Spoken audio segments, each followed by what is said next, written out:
Kuwaiti air defenses in a friendly fire incident. All 6 American pilots evacuated safely. The death toll from that Iranian missile or drone that struck a U.S. tactical operations center, Laura, is now 6 after they found 2 American service members buried under the rubble. Laura. Jennifer, thank you very much. We've already won. That's the focus of tonight's angle. All right, let's analyze this Iran situation in a logical way. So far, this operation has been a tremendous success. Now, in the first hours of these joint strikes, clear that what we had been told for years prior that was next to impossible had happened. They killed the Ayatollah and most of his top leadership with precise military strikes. Now, the regime had sponsored terrorism against the United States and our allies for more than 4 decades. And they refused to give up their nuclear program even after we bombed it last summer. We've gotten support from key allies. Now, Mark Carney may hate Trump, but he knows an ongoing threat has been eliminated. And the UK is now letting us use their bases to strike missile sites in Iran. And the EU sees a more stable Middle East. What I see in Europe, I spoke with all the key European leaders over the weekend, is widespread support for what the president is doing, and also making sure that when it comes to logistics, access, defending key US interests in Europe and in the region, the Europeans are really stepping up.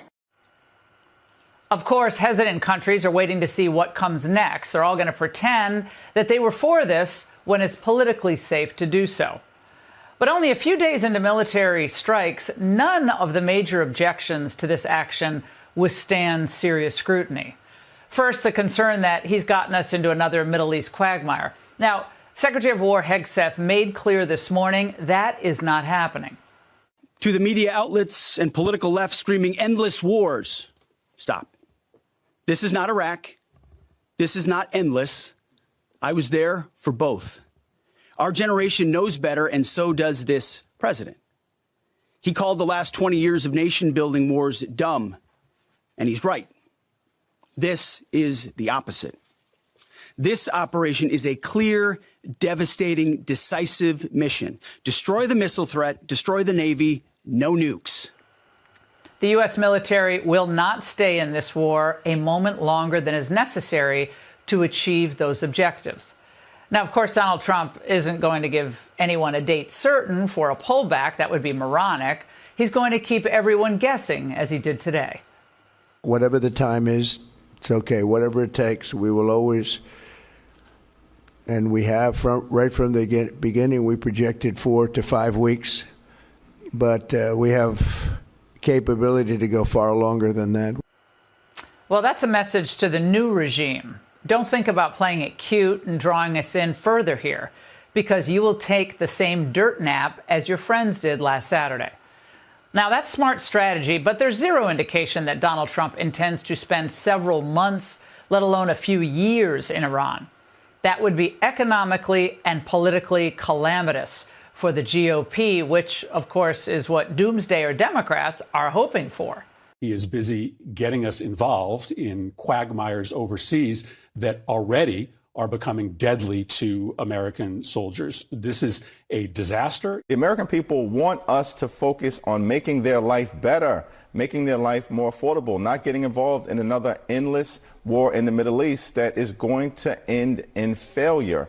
The fact is, for the writers at The Atlantic, the hosts on MS Now, the foreign policy folks at the New York Times, it must be galling and humiliating that Trump's foreign policy is so much more successful than anything they could have imagined over the past 30 years. Obama and Biden's approaches were abysmal failures, as was the Iran nuclear deal. Then are the worries about the effect the war will have on the U.S. economy, one that, given the trillions spent in Iraq and Afghanistan, no one should take lightly. But on further inspection, I think these concerns are also somewhat overblown.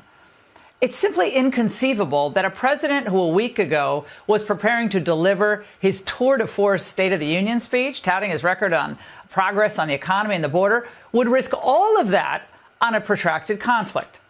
The president and his team believe that the economy is going to be strong this year, and I believe they will do everything in their power to make that happen. On the contrary, I think Donald Trump undoubtedly believes that with Iran's military destroyed, our economy will only get stronger while China's may actually be a little bit squeezed. And as for that argument that Trump is abandoning his base, this is made by some on the right, but by many more on the left. As for the latter, they despise MAGA, so keep that in mind when you listen to them rant on a few days into the conflict. The president has started a war of choice. I unequivocally oppose this war of choice, and everyone should. Make no mistake about it. This is a war of choice, not necessity. Trump has given us no indication that he is going to betray his supporters by asking them to make unnecessary sacrifices.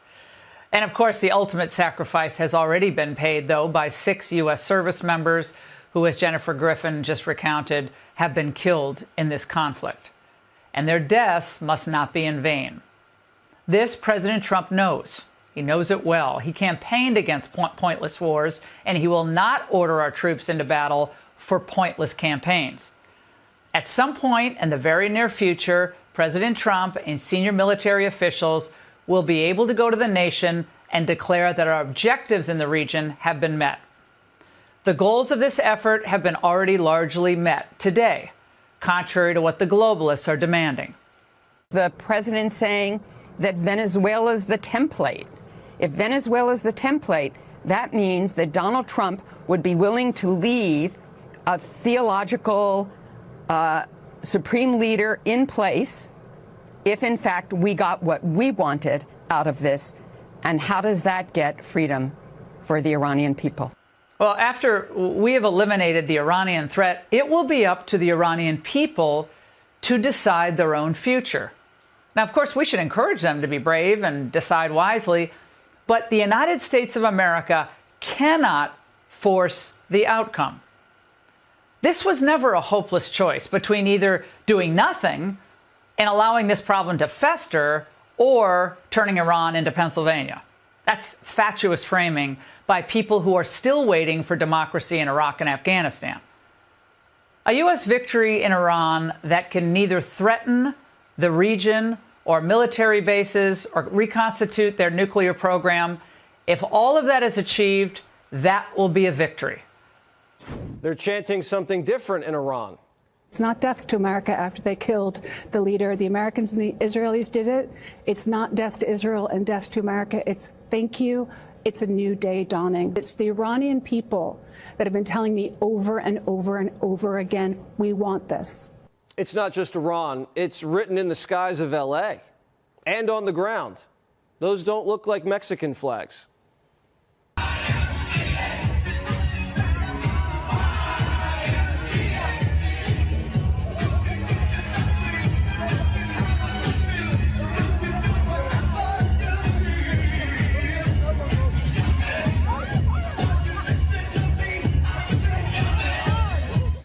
While most Iranians are jubilant, the Washington Post's lighting a candle for the Ayatollah. Quote, with his bushy white beard and easy smile, Ayatollah Khomeini cut a more avuncular figure in public than his perpetually scowling but much more revered mentor. And he was known to be fond of Persian poetry and classic Western novels, especially Victor Hugo's Les Miserables. Is this the same guy that just slaughtered 30,000 civilians? And guess who's back? Jane Fonda. And she just ID'd a war criminal. This is a desperate, immoral act in the hopes that he can score a victory and be declared war president. And this is a sad, unhinged man. He is at war on many fronts. He is at war against democracy. Let regime change start at home.